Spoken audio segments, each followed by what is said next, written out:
지난 주일날 아끼는 후배 목사님의 아버님께서 이제 돌아가셔서 제가 장례식장에 다녀왔습니다. 이제 갑작스럽게 돌아가셨는데 평소에 특별한 증세도 없으셨대요. 그런데 대화도 잘 나누셨고 예상 못했는데 갑자기 이제 돌아가셨다라고 이야기를 하더라고요. 아마 심장마비였던 것으로 보여진다라고 얘기를 합니다. 그러니까 너무 갑작스러우니까 뭐 지인들한테 제대로 부고도 못 보냈대요.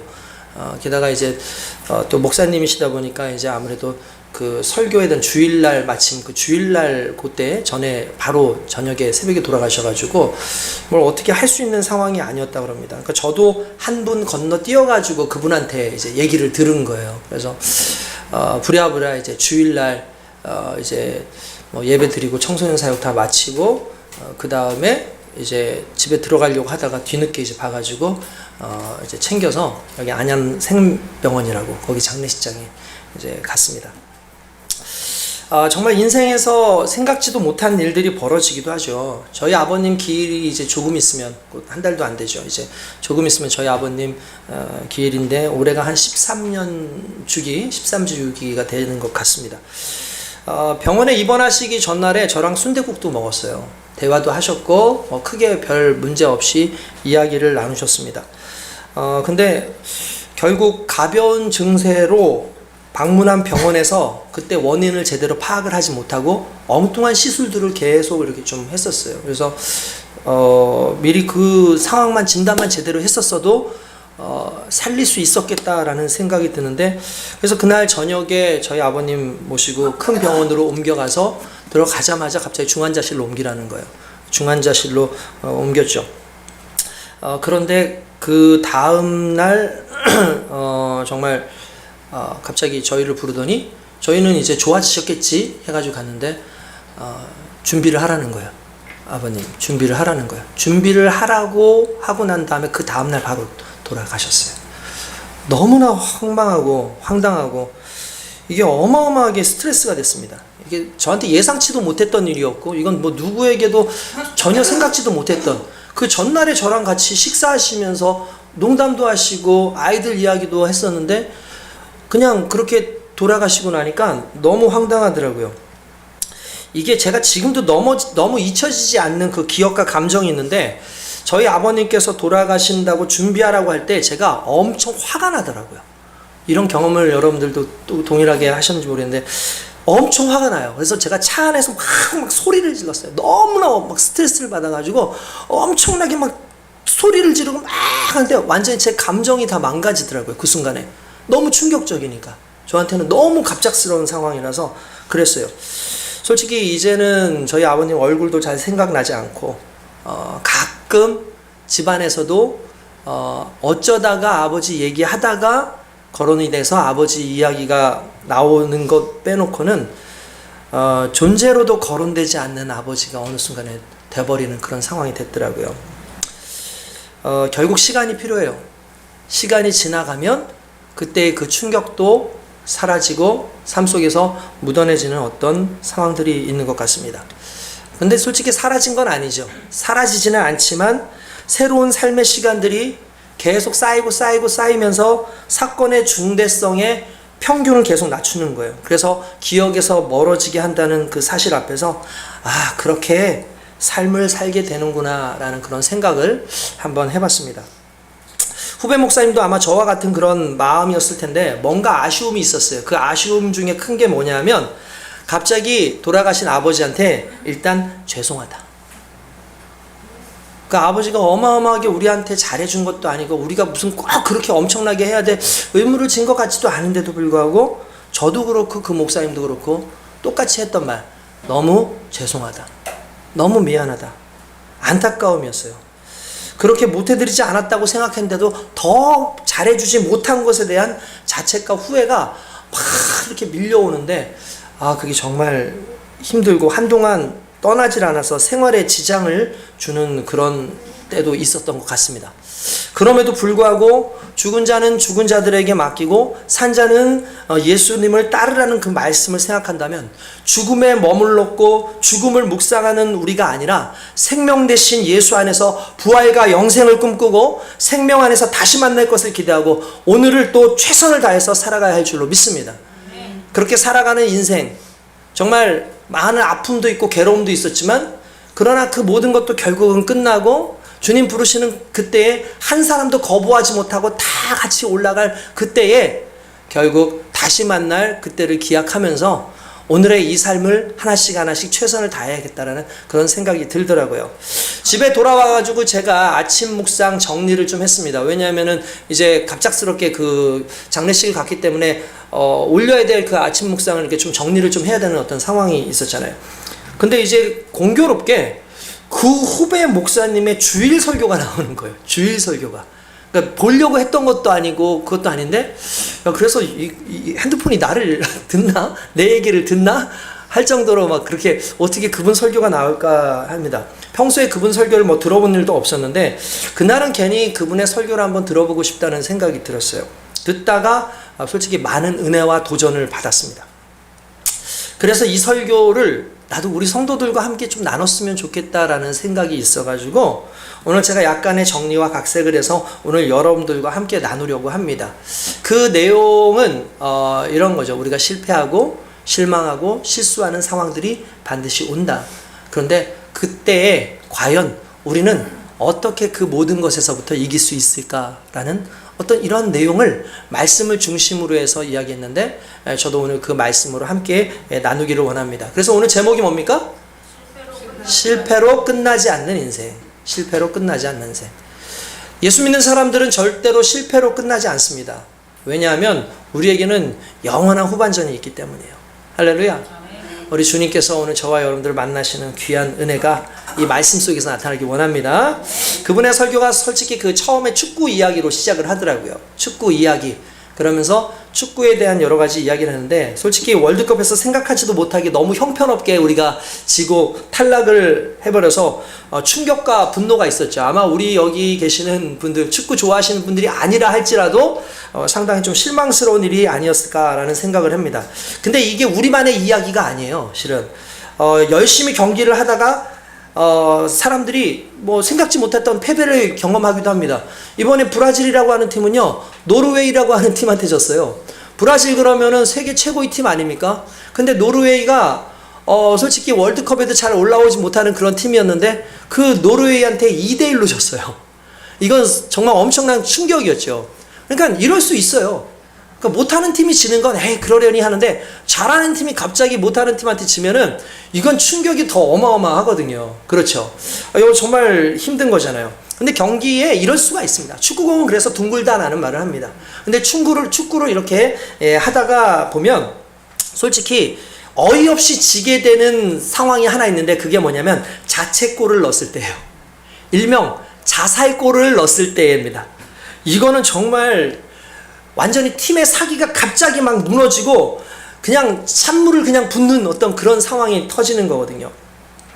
팀들도 힘들지만 실은 그 자책골을 넣은 선수 자체가 얼마나 힘들겠습니까? 마음이 무겁고 힘들고 내가 이 팀을 지게 하는데 내가 진짜 정말 큰 몫을 했구나. 정말 저 사람들 앞에서는 나는 원수다 원수. 이렇게 막 생각을 하고 정말 힘들어지죠. 그래도 만약에 이 사람이 만회 골을 넣었다든지 그래도 팀이 이겼다든지 그러면 그나마 그게 좀 괜찮아질 수 있는데 만약에 그렇게 하지 않고 졌다 그러면 이건 정말 회복하기 힘든 어떤 트라우마와 함께 정말 원망과 원한의 대상이 되기 때문에 상당히 쉽지 않습니다. 여러분 지난주에 여러분들 그 아르헨티나하고 이집트하고 월드컵 16강전을 했었어요. 저 뭐 좀 준비하다가 뭐 웬만한 사람들 그 시간이 다 잘 시간인데 저는 그걸 보기 위해서 일부러 좀 기다렸다가 봤어요. 왜냐면 거기에 유명한 선수들이 많이 나오니까 궁금해서 본 겁니다. 아르헨티나라고 하는 팀하고 이집트라고 하는 팀이 붙었는데 아르헨티나가 현재 세계 랭킹 1위입니다. 1위에요. 이집트는 한참 아래에 있는 팀입니다. 저는 이제 일을 하면서 막 이렇게 보다 보니까 이렇게 봤는데 1대 0인 거예요. 그래서 아르헨티나가 1대 0으로 이기고 있구나. 근데 자세히 보니까 이집트가 1대 0인 거예요. 이집트가 1대0이고 야 이거 뭐야, 그래도 금방 뒤집겠지 해가지고 있는데 후반 어떻게 보다가 말다 이렇게 어떤 상황이 생겼어요. 그러다가 후반전에 딱 가서 보니까 2대0인 거야. 아니 그 아르헨티나가 월드컵에서, 아니 전 세계적으로 최고의 선수들을 데리고 있는 그 아르헨티나가 2대0으로 지고 있다는 게 정말 말도 안 되는 상황인 거예요. 놀랬어요 진짜. 야 진짜 공은 들고구나, 이대로 아르헨티나가 떨어지나 보다, 우승 후보라 그러는데 떨어지나 보다 라고 생각을 했었는데, 정말 후반 한 33분부터 뒷부분 한 15분 한 20분 사이에 3골이 내리 아르헨티나가 터트리면서 결국 3대2로 이겼어요.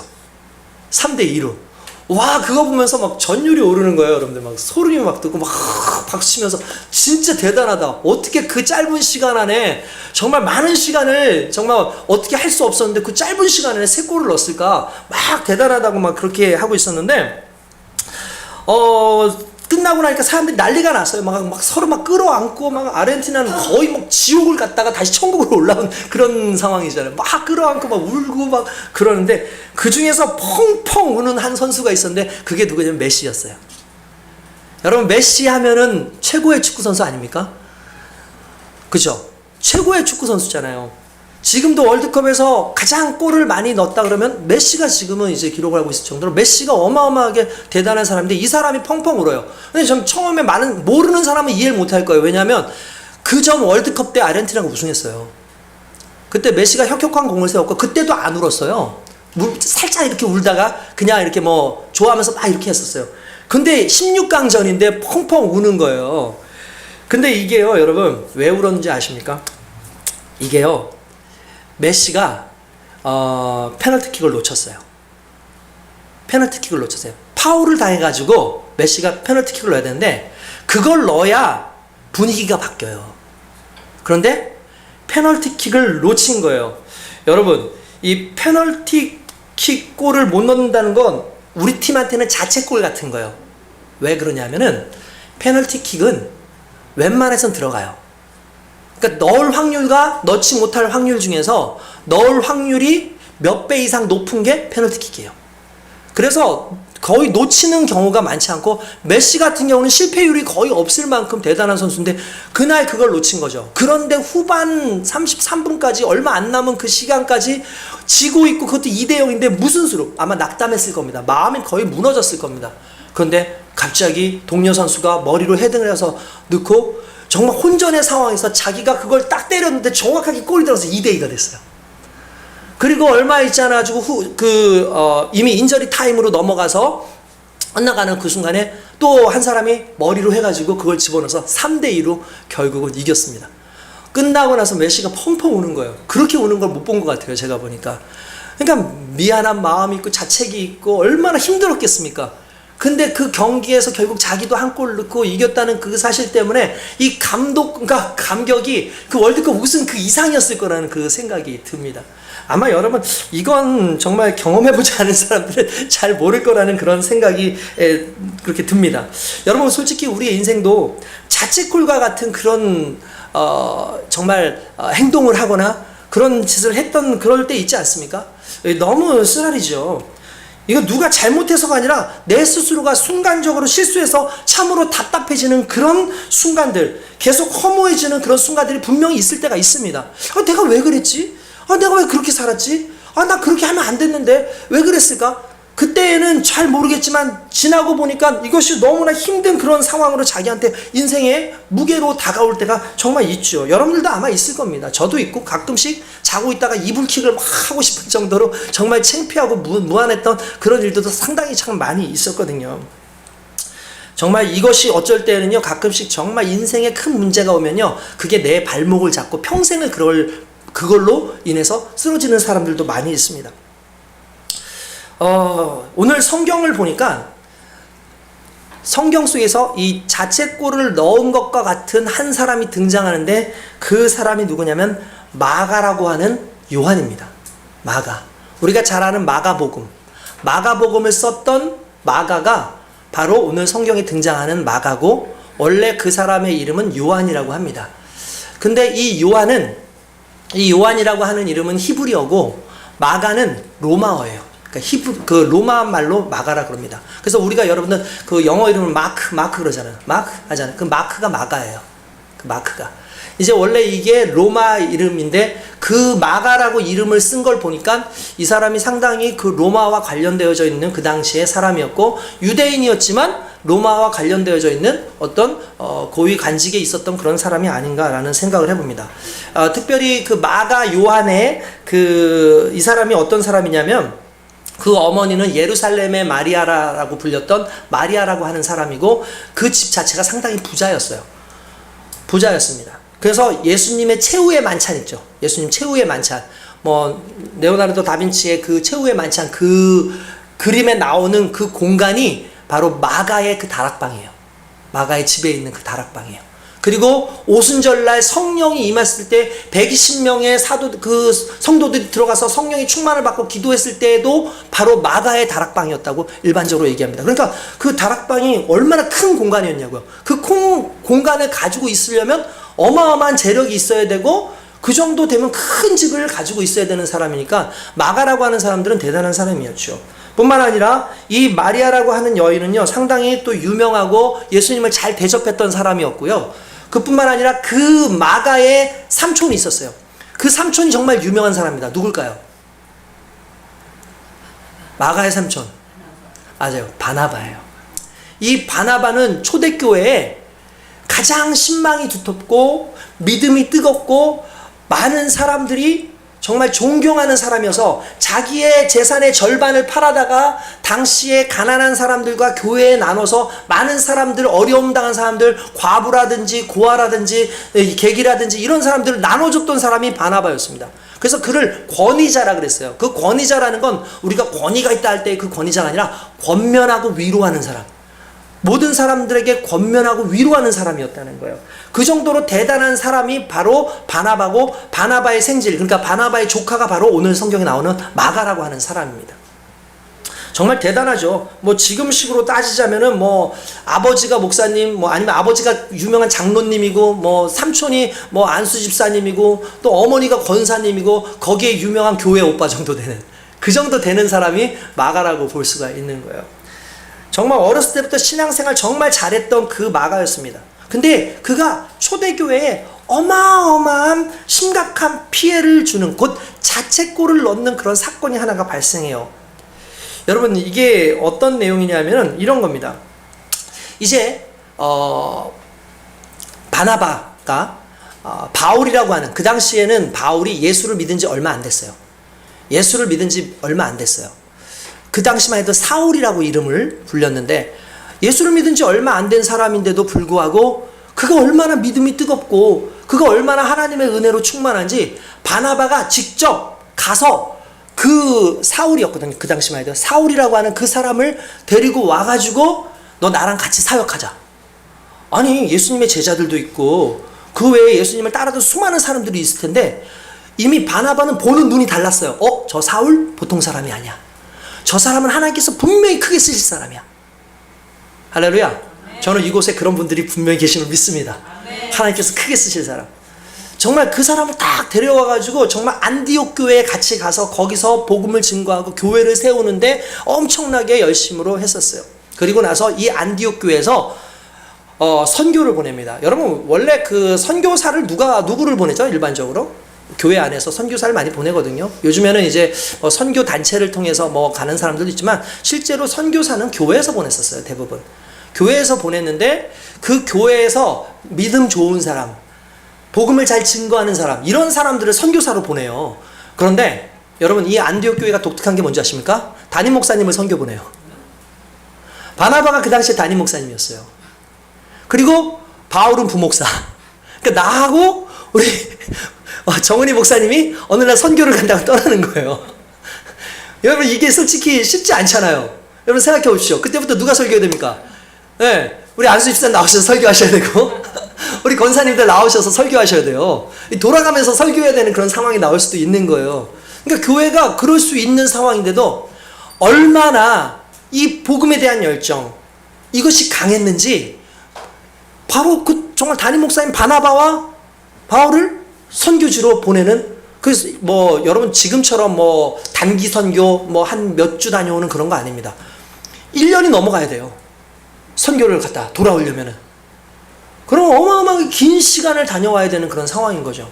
게다가 그 당시 뭐 요즘처럼 뭐 비행기가 있습니까? 뭐가 있습니까? 배를 타고 가야 되고 이런 거 저런 거 다 타고 가야 되는 그런 상황이에요. 그런데 문제가 생겼어요. 무슨 문제냐면 바나바가 그리고 이제 이 사울이 떠날 때에 한 사람을 데려갔는데 그게 누구냐면 마가입니다. 마가라고 하는 왜냐면 그 당시에 믿음도 좋고 상당히 열심히 하니까 데리고 간 거죠. 데리고 갔는데 한참 데리고 갔는데 문제가 생겼습니다. 뭐가 문제가 생겼느냐? 도망갔어요. 마가가 도망을 갔어요.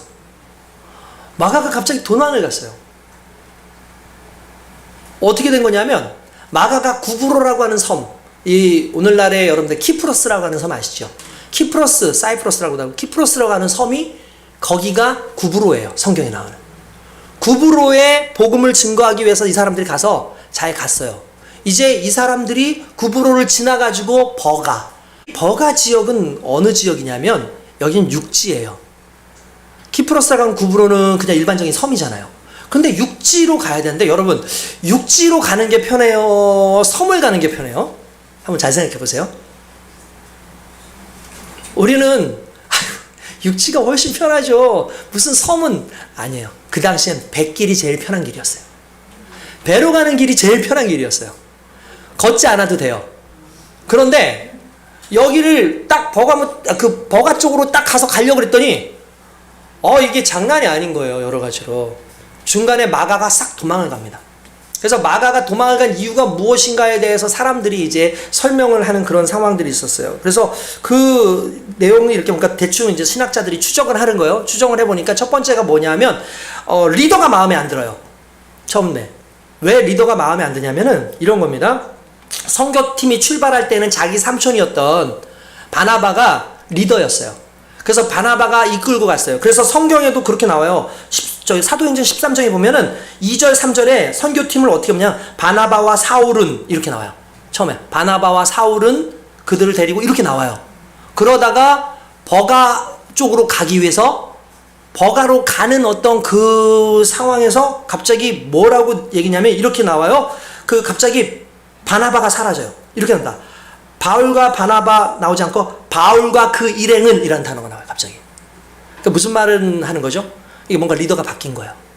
그 이전까지는 바나바와 사울에서 바나바가 나온 거예요. 바나바는 아무래도 자기 삼촌이고 자기한테 상당히 잘해줬겠죠. 그리고 바나바는 부드러운 사람이에요. 부드러운 사람입니다. 조금 뭐 잘못해도 괜찮아 그럴 수 있지 라고 얘기를 합니다. 그런데 바울은 그런 사람 아니에요. 진짜 무서운 사람입니다. 바울은 후기에 나중에 나이가 들어가지고 좀 관용적인 사람이었지 초기에는요 얄짤없었어요. 소리 지르고 잘못한 게 있으면 직접 얘기를 합니다. 심지어 자기보다 더 예수님과 가깝고 더 대단했던 베드로를 야단쳤던 사람이, 여러분 갈라디아에서 보면 나오잖아요. 베드로를 야단칠 정도로 막 그 강한 사람이었어요. 성격이 그냥 대단합니다. 뭐 ESTJ 같은 그런 사람이었다고 볼 수 있어요. 그냥 막 추진력 있고 막 나가고 일추진적인 그런 사람이 바로 이 바울이었어요. 그러니까 바울이 데리고 가는 이 마가를 데리고 가고 이렇게 가는 도중에 마음에 안 들었을 수 있죠. 그러니까 순간적으로 떠났을 것이다 라는 게 이게 첫 번째 설이에요. 근데 그게 맞을 수도 있어요. 근데 두 번째는 뭐냐면 이런 겁니다. 길이 힘들었어요. 100길로 갔을 때까지는 괜찮았잖아요. 근데 버가서부터는 문제가 생깁니다. 왜 그러냐면 버가는요 일단 지역이 늪지대들이 많고 버가 지역에 당시에 말라리아 모기들이 엄청 많았어요. 여러분들 우리가 잘 아는 그 바울이 안질과 뭐 깊은 뭐 병에 있어가지고 몸이 힘들었는데 너희가 나를 돌보았고 뭐 이런 내용들 성경에 나오죠. 많은 신학자들이 대부분 아마 그 당시에 바울이 말라리아에 걸렸을 가능성이 높다고 얘기를 합니다. 이게 이유는 간단해요.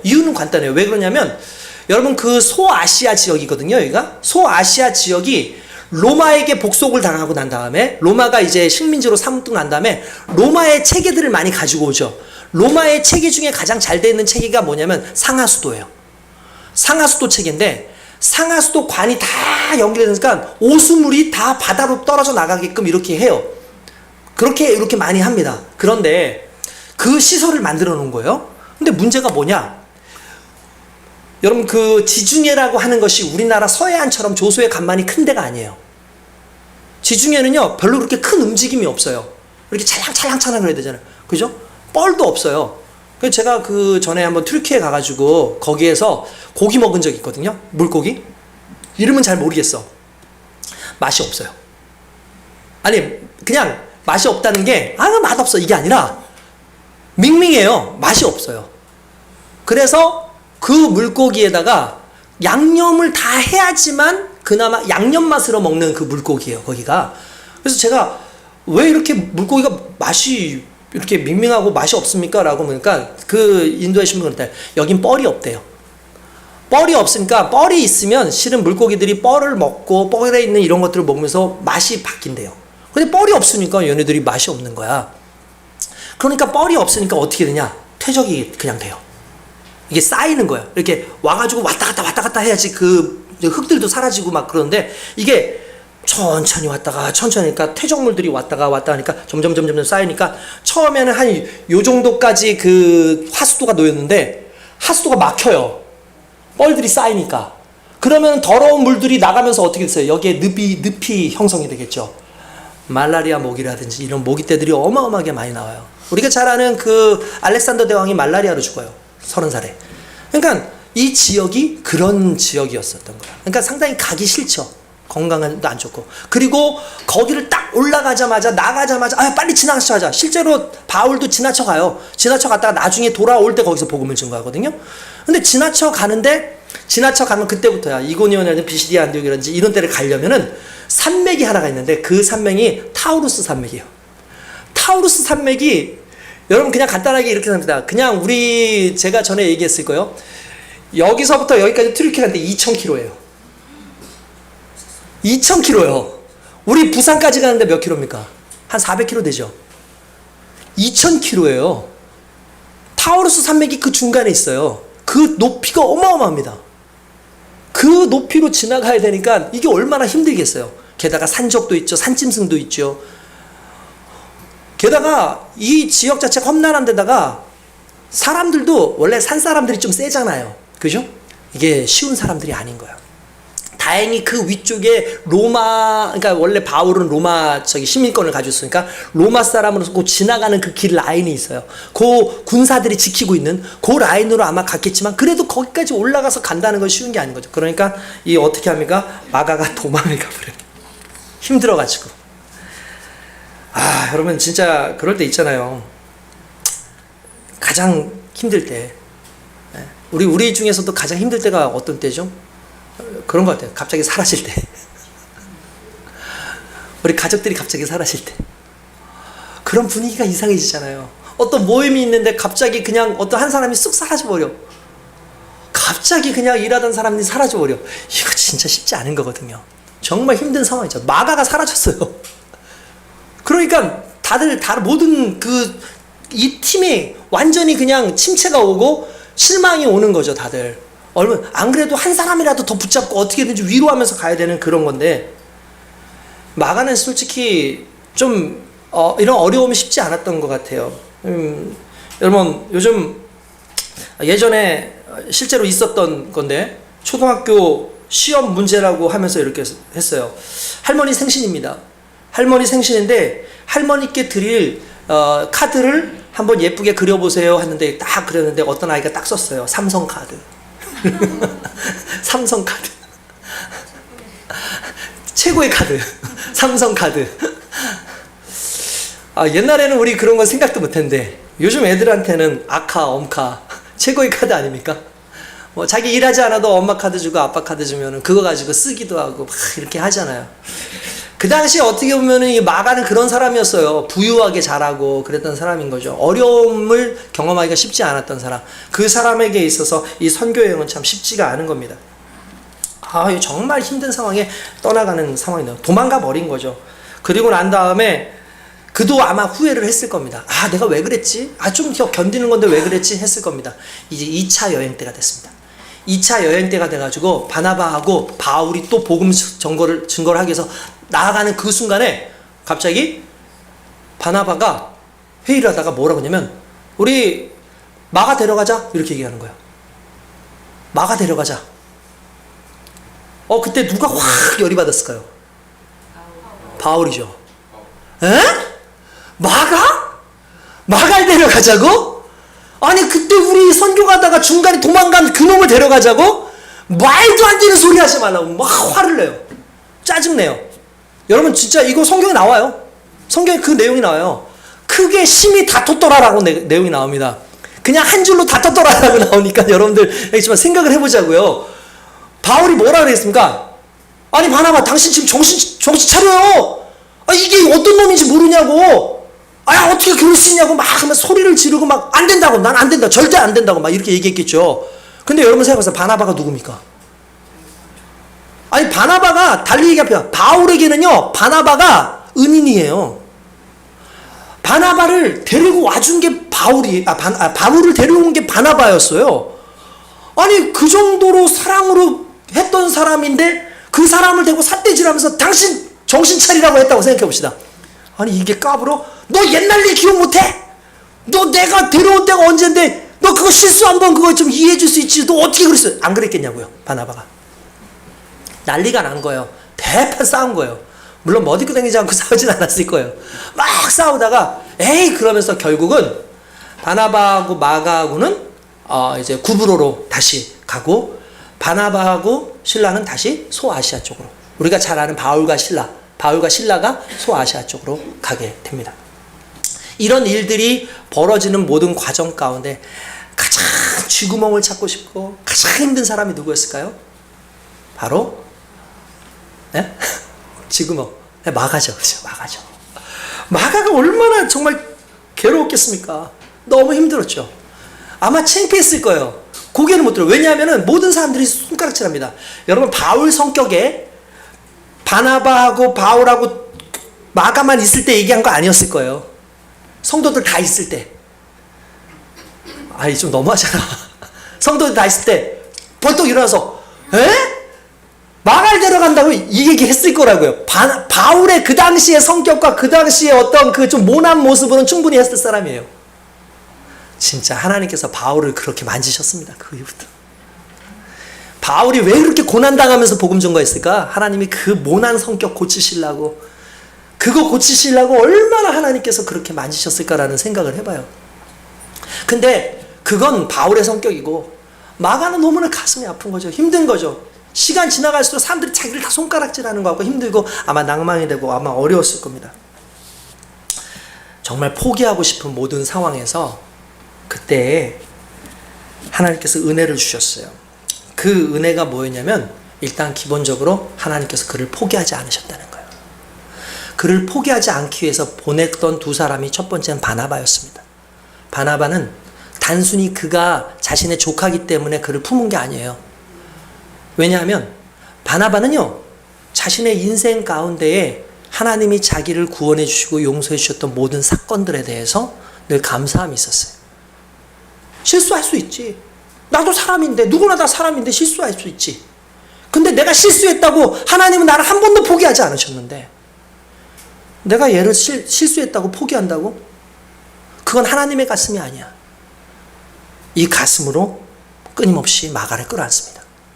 그리고 거기에 한 가지 또 유명한 사람이 나와요. 그 마가를 끌어안는 사람. 결국 이 사람 때문에 난 변했을 거라고 생각해요. 누구냐면 베드로입니다. 베드로가 마가를 부릅니다. 마가야, 나랑 같이 다니자. 근데 왜 불렀는 줄 아십니까? 베드로가요, 헬라어를 못했어요, 잘. 근데 마가는 헬라어가 유창했어요. 그러니까 마가가 옆에서 헬라어를 얘기하죠. 근데 여러분 이거 아십시오. 여러분들 옆에 누군가 믿음의 사람들을 보내주시기 시작하잖아요. 그건 하나님이 여러분들을 만지시고 여러분들에게 은혜를 주시고 여러분들 포기하지 않았기 때문입니다. 왜 그러냐? 베드로가 이 마가를 데리고 다니면서 베드로가 계속 얘기해줘요. 무슨 얘기했을까요? 야 마가야, 너 많이 실수했지? 힘들었지? 난 예수님도 팔았어. 난 예수님도 배반했던 사람이야. 난 진짜 예수님도 배반했어.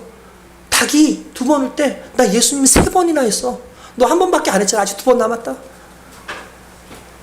나 그렇게 예수님을 배반했던 사람이야.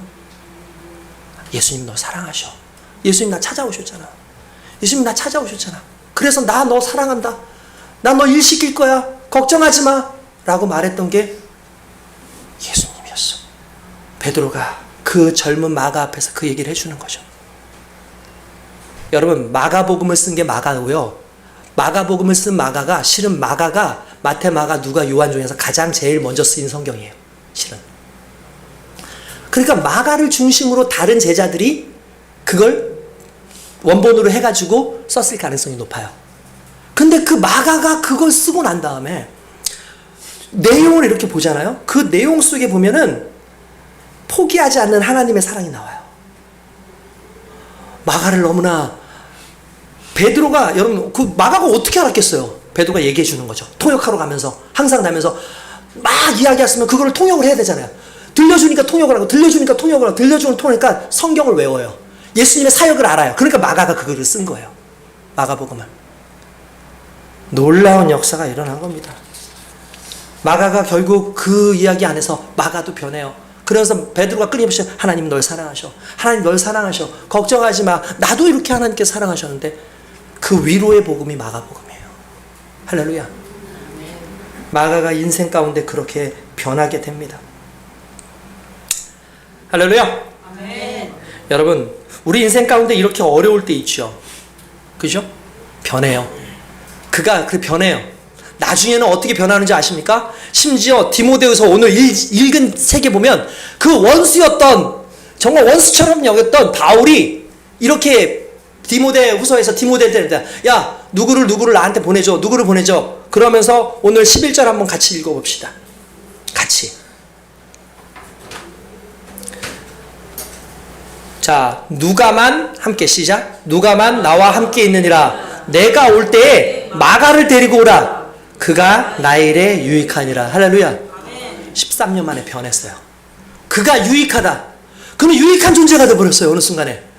그 실패와 실수와 아픔이 그냥 그대로 끝난 게 아니라 하나님께서 그를 포기하지 않고 그를 부르심으로 말미암아 결과적으로 하나님께서는 그를 인생 가운데 가장 유익한 존재로 심지어 바울마저도 야 마가 꼭 데리고 와. 걔는 나한테 유익해 라고 얘기를 했다는 사실이죠. 할렐루야. 아멘. 할렐루야. 아멘. 여러분 그렇습니다. 여러분 우리가요 이러한 놀라운 변화가 일어나는 이런 상황들 인생 가운데 계속해서 우리 가운데 일하시는 그 하나님의 열심이거든요. 우리 성도 여러분 어떤 실수와 실패가 있는지 모르지만 하나님은 포기하지 않으십니다. 오늘의 이 말씀을 통해서 그의 인생 이야기를 통해서 우리는 좀 결단하는 그런 마음들이 좀 있었으면 좋겠어요. 무엇보다 여러분 한 가지 확실한 건 있습니다. 여러분들 인생 가운데 어려움이 생기잖아요. 그럼 하프타임을 가지십시오. 축구 때에도 문제가 생기면 하프타임 때 누군가 와서 얘기를 해줘. 감독이 와서 얘기합니다. 이렇게 하고 이렇게 하고 이렇게 하고. 심지어 야구도요. 야구 투수가 막 잘 던지다가 갑자기 공을 맞고 점수를 내주게 되잖아요. 그러면 코치가 올라와요. 그리고 한마디 준다. 야 하던 대로 해. 자신 있게 해. 너 그냥 던지면 충분히 할 수 있어.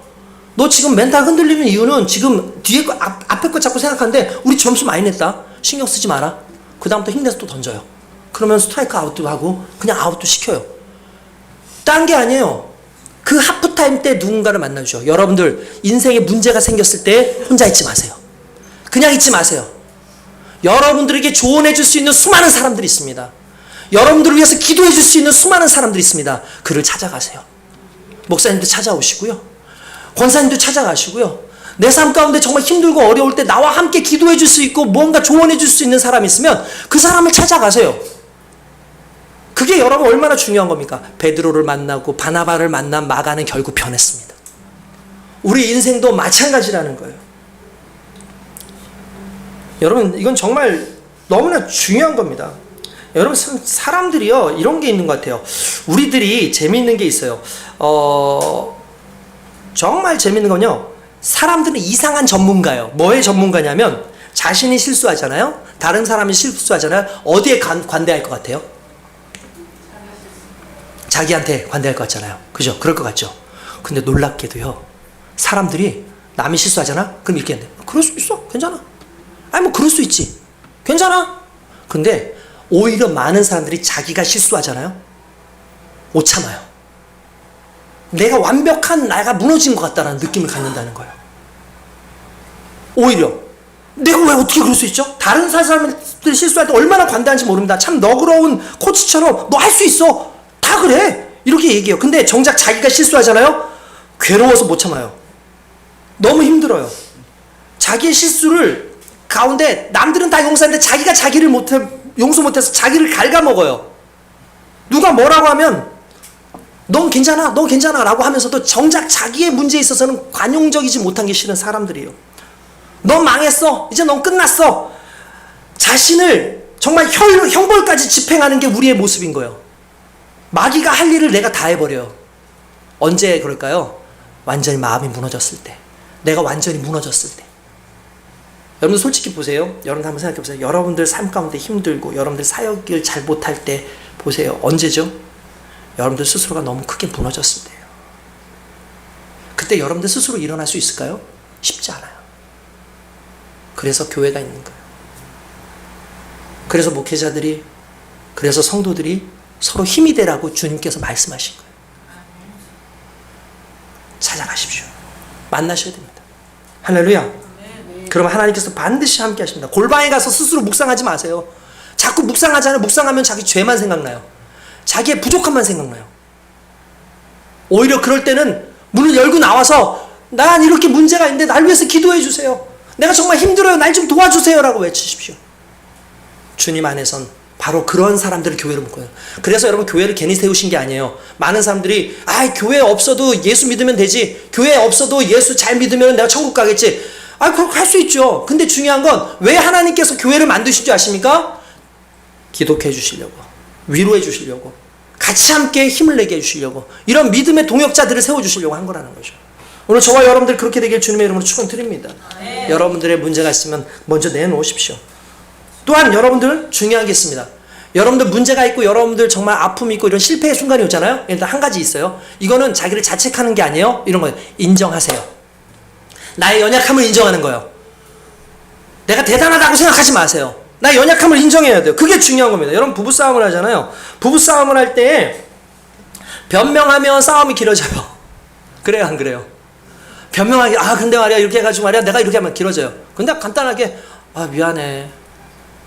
끝납니다. 제가 옛날에 그 총무 시절, 그 지방회에서, 교단 지방회에서 총무 시절에, 저는 진짜 나이가 어린데도 총무가 됐단 말이에요. 근데 대부분 어르신들이에요. 다 나이가 저보다 저희 아버지 뻘 되시는 그런 분들이 회장님들이고 막 그래요. 그러면 제가 총무 시절에 총무 일을 하다 보면 잘 안 될 때가 있잖아요. 근데 참 재밌는 게 뭐냐면 제가 알아요. 이분들이 그냥 실수해서 해서 나한테 그렇게 하라 그래서 제가 하다가 틀려진 게 많거든요. 은근히 기억을 못 하는 거예요. 기억을 못 해요. 그래서 회의를 하다가 우리 총무님 이걸 왜 이렇게 했을까? 이러는 거야 갑자기. 그래서 저는 일어나서 목사님이 하라고 하셨는데요? 이렇게 하고 싶은데 그러면 얘기가 길어져. 왜냐면 이분들은 기억을 못 하기 때문에. 근데 실수는 결국은 내가 한 거잖아요. 어쨌든. 그래서 그냥 그렇게 얘기를 했어요. 뭐냐면 죄송합니다. 제가 이 부분이 좀 서툴러 가지고 그랬습니다. 끝. 더 이상 물어보지도 않아. 말도 안 해. 그래서 이거 괜찮은데? 나 그다음부터는 이거 내가 실수해서 그런가 봐요. 내가 일부러 그런 건 아닌데 실수했어요 라는 말을 계속했어요. 싸울 일이 없어요. 집에서도 사모님 만약에 뭐라고 이렇게 하잖아요. 그러면 내가 그건 아니고 이렇게 하면 길어져. 근데 내가 잘못했네. 왜 그랬지? 알았어, 이거 좀 고쳐볼게요. 그럼 그걸로 끝나는 거예요. 근데 그게 잘 안 되죠. 여러분 인정하는 게 그만큼 중요한 겁니다. 여러분 다윗이 하나님 앞에 제일 먼저 한 게 뭔지 아십니까? 자기 죄를 인정한 거예요. 나는 죄인입니다. 예수님을 만났던 베드로가 제일 먼저 했던 말이 뭡니까? 나는 죄인입니다. 나를 떠나소서. 마가도 똑같은 거죠. 하나님 앞에 하나님 난 죄인입니다. 정말 씻을 수 없는 죄를 지었습니다. 그러나 주여 나를 불쌍히 해서 나를 사용해 주세요. 그 인정함. 그 인정이 여러분 관계를 회복시켜요. 여러분들 스스로 완벽하다고 생각하지 마십시오. 여러분들이 말하는 것 다 맞지 않아요. 그냥 받아주는 것들도 있고 더 길어지는 게 싫으니까 더 그러는 것도 있을 수 있겠죠. 근데 자기를 자세히 살펴보면 나 부족함이 있을 수 있다. 이거예요. 부족함이 있을 수 있다. 김지철 목사님이라고 옛날에 그 소망교회에 후대 목사님으로 가신 분이 있는데, 이분이 얼마나 바쁩니까? 교회가 크고. 근데 특별히 교회가 크고 바쁘면 거기서 많이 도와주시는 분들이 권사님들이에요. 권사님들이 많이 도와주세요. 권사님들 막 와가지고 막 도와주면서 막 이렇게 하죠. 그러다 보니까 여러분 이게 어쩔 수 없는 것 같아요. 저도 청소년 사역을 할 때 자연스럽게 우리 성도님들이 알아서 나를 도와주고 알아서 잘해준다고 생각을 해서 실은 성도들한테 별로 관심을 많이 못 가졌어요. 왜냐면 청소년들한테 막 관심 갖고 막 이렇게 하는데, 정작 우리 성도들은 어른들이고 성인들이고 내가 사역하는 거 도와주겠지 해가지고 신경을 못 썼다 보니까 어느 순간 우리 성도들이 많이 힘들어하고 막 그런 부분이 있었어요. 이 교회도 마찬가지였던 거예요. 권사님들이 너무 열심히 해주니까 권사님들은 알아서 믿음이 있으니까 해주겠지 하고 이 목사님이 다른 사역들을 계속 한 거예요. 근데 하루는 권사 헌신 예배가 있었는데, 이 사역을 막 이렇게 하다가 권사 헌신 예배에 늦었어요. 20분간을 늦은 거예요. 이제 권사님들이 이제 화가 날 대로 났어요. 이제 안 그래도 섭섭한데 짜증도 나고 하는데, 그래서 이렇게 그거를 이제 부목사님이 와가지고 얘기해 줬나 봐요. 뭐 이렇게 얘기해가지고 뭐 했어요. 뭐 어쩌고 얘기를 합니다. 그러니까 그래요? 알겠습니다. 갑시다 해가지고 딱 갔어. 가니까 이미 권사님들이 다리를 꼬고 팔짱을 끼고 앉아있어. 차 이러고 있어. 이 목사님이 한번 쭉 훑어보더니 단위에 딱 올라와서 웃으면서 이렇게 합니다. 누나들 미안해. 누나들 미안해. 내가 잘못했어. 그렇게 얘기하니까 갑자기 얼굴이 방긋 웃으면서 우리 보러 누나래. 이러면서 깔깔깔 그러면서 분위기가 싹 바뀌었어요. 누나들 미안해. 정말 현명한 분이라고 생각을 합니다. 그냥 그 한마디에 끝나버린 거예요. 내가 잘못했어. 누나들 미안해. 그 한마디에. 여러분, 우리 인생 가운데 그렇죠. 그냥 내가 잘못했음을 인정하는 겁니다. 왜냐면 나는 연약한 존재니까. 그걸 구태여 애써가지고 막 이거 그럴 필요 없어요. 그리고 놀라운 건 뭔지 압니까? 내가 내 잘못을 인정하잖아요. 그게 복음의 도구가 됩니다. 복음의 도구가 돼요. 여러분들 그 마가복음이 재밌는 게 있어요. 마가복음은 유독 제자들의 실수를 많이 담아놨어요. 제자들의 실수도 많이 났고, 유독 그 베드로의 실수를 가장 완벽하게 적어놓은 게 마가복음이에요. 심지어 거기에 또 뭐가 있는지 알까? 베드로가 예수님 배신하기 전에 재밌는 내용이에요. 어떤 한 청년이 혼미불을 덮고 몰래 예수님을 쫓아가다가 정정들이 오고 나니까 엄마야! 하고 혼미불을 벗고 맨몸으로 도망갔다는 내용이 나와요, 성경에. 그 마가예요. 그 마가예요.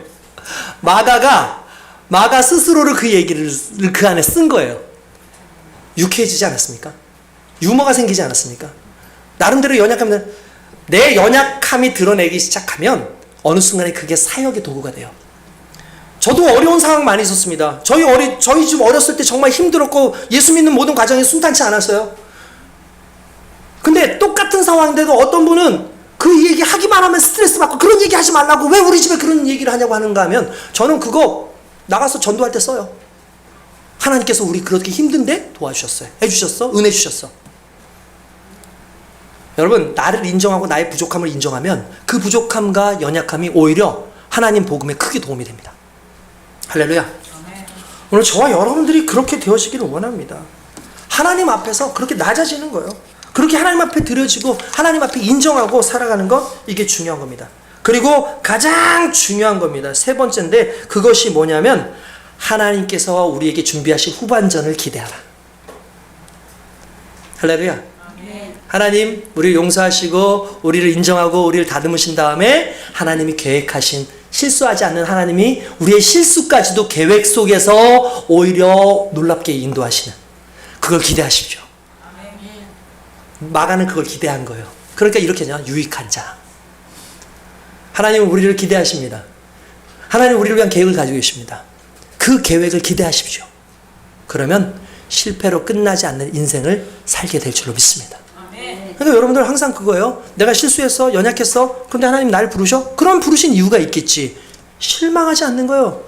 그거에 대해서 기대하는 거예요.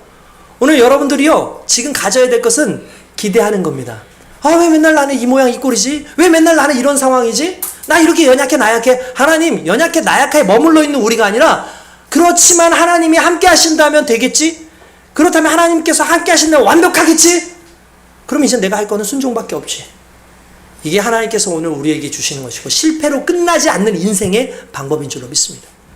설교가 길어지니까 이 정도에서 마치지만 여러분, 마가가 훗날 위대한 복음 사역자가 되고 하나님의 은혜의 사역자가 되기까지 그에게도 엄청난 어마어마한 정말 씻을 수 없는 실수와 아픔이 있었지만 그러나 하나님은 반드시 그를 인정하시고 사용하십니다.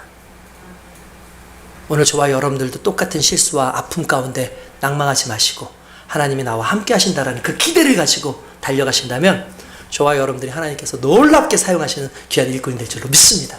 할렐루야. 그렇게 살아가는 저와 여러분 되시길 주님의 이름으로 축원드립니다. 우리 시간에 기도하겠습니다.